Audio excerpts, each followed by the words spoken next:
Yo, how you doing today? Today we're over here at Deer Creek Reservoir in Stark County, Ohio, Northeast Ohio that is. And we're gonna do something a little bit different. This weekend, we had a lot of fun. We had a community fish habitat building day. A bunch of us came out, probably 30, 35 people came out, and we sat over here in the park and put together some bucket structures where you put concrete on the bottom, you have piping and wood that come out of them. They dry. Obviously the concrete sets, holds the piping and the woods in there, and then you go and you drop them. The Ohio Department of Natural Resources was kind enough to bring their boat and helped us place them in certain areas, and we had a lot of fun, and they're super effective. And I'm going to show you today and kind of prove to you the importance of these kind of fish habitats and what it does to our fisheries. And so I hope you enjoy this video. It's going to be a good one. If you've not done so, make sure you subscribe, smash that thumbs up, ring that notification bell so you get all them juicy notifications, and let's get cast crazy. Let's go.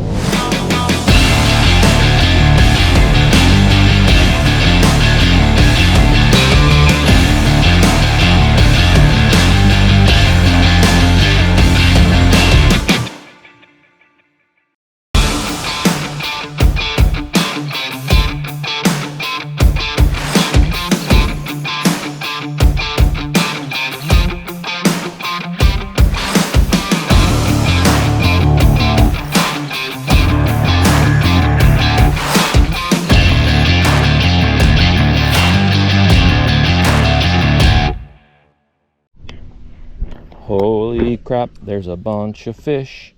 These are a bunch of fish. Okay, today I'm fishing with my RP3 stick. That is a 6'8" moderate light fast tip 2-piece rod by BnM Poles. We call it the RP3 Crappie stick. I got on there a 1/64 ounce metallic gold head. And I like to fish that 1/64 ounce head with a regular size Minsky or even a mini Minsky. It's kind of a 2-for-1. Also these little Pac-Man weights, I use these often for like weight assist. If we're fishing deep with lighter weights, I like to use, kind of pin up a little split shot on there, get you down a little quicker so you're not waiting as long. So in our area lakes this time of year, the water does what's called turning over. And I won't bore you with the scientific names of what they're called, the top column of the water and the bottom column, but there's a middle part called the thermocline.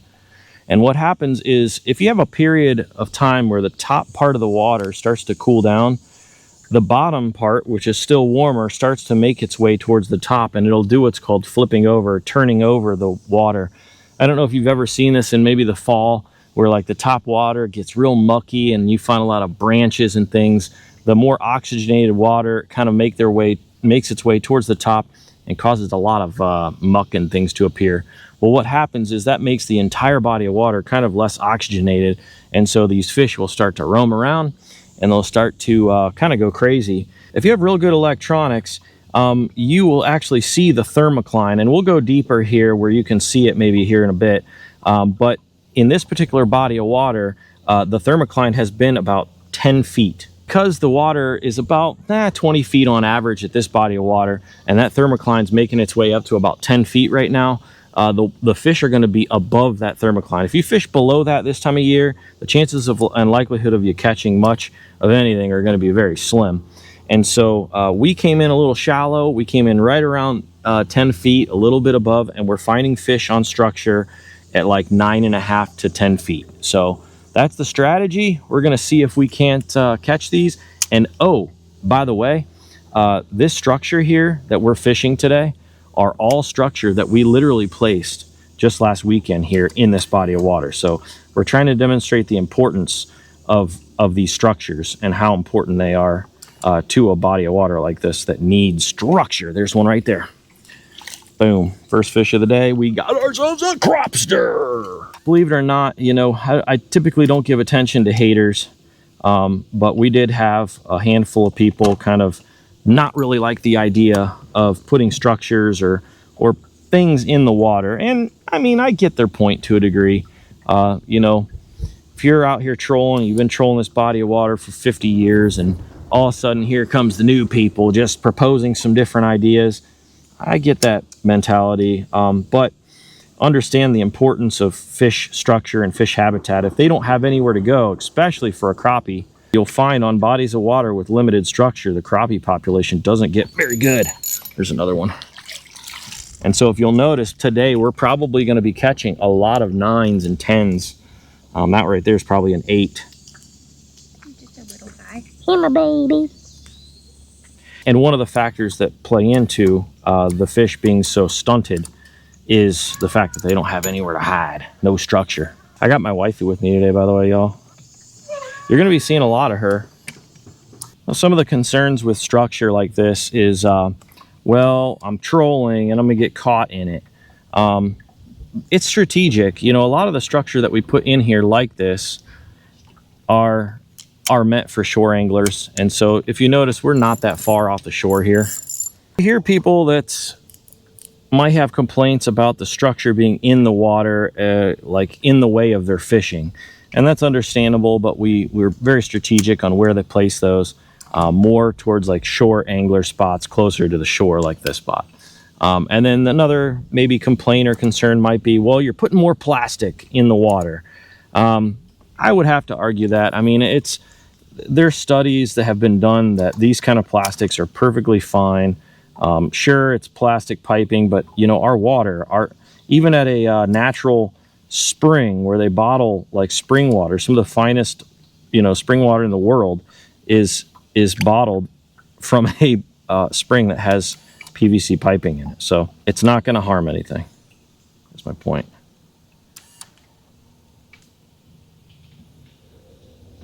Uh-oh, she on. Oh, a nice one. Dang, sucker.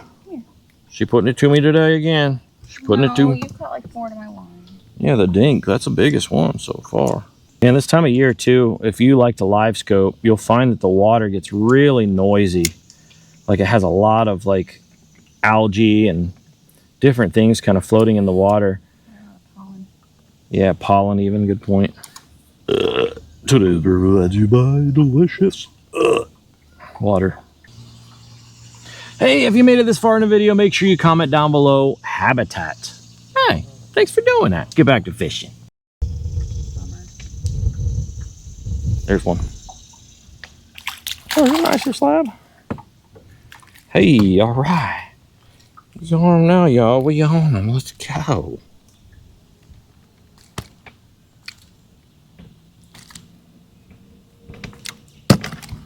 He a dancer, folks. Oh, baby, look at that thing. So gorgeous. The loins. Uh-oh. She's like, no thanks. I'm going over here. Bluegill. He's so tiny.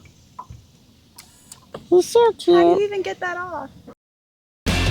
Today's show is sponsored by Double Seat, BnM Poles, MillerTech Premium Lithium Batteries, Fish Brain, Striker Brands, Sonar Shield, Mike's One-Eyed Rooster Rub, The Live Scanner, Ego Nets and Bags, Finn's Fishing Braid, Solar Bat Sunglasses, and Ravenna Marine. Now, back to the show. So if you guys want to know where exactly these structures were placed, we're happy to share that. We're going to put like a little map right here. And on that map, you're going to see that pretty much any open spot from shore, if you see an open spot from shore, we put them out a good, probably 50 feet, 60 feet from shore. So definitely within casting distance. And every one of these structures have fish on them already. It's kind of cool.